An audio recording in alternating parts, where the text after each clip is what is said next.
अपने सद धर्म का पालन करें। श्रेयांश बहुत अपने धर्म का, जो ब्राह्मण है अपने ब्राह्मण का पालन करें। ब्राह्मण का कर्तव्य है कि वेद का अध्ययन करे, संस्कृत का अध्ययन करे, सनातन धर्म की रक्षा करे। अब 4 लोग हैं, चारों बैठ के माला जपेंगे, समाज कैसे चलेगा बताइए? चलेगा?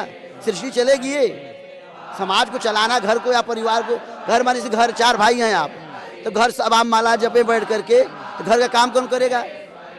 चारों भाई माला ही जपेंगे तो घर का काम कौन करेगा बताइए? तो कोई माला जप रहा है, तो कोई किसानी कर रहा है, तो कोई बाहर से कमा के ला रहा है, तब तो घर चल रहा है।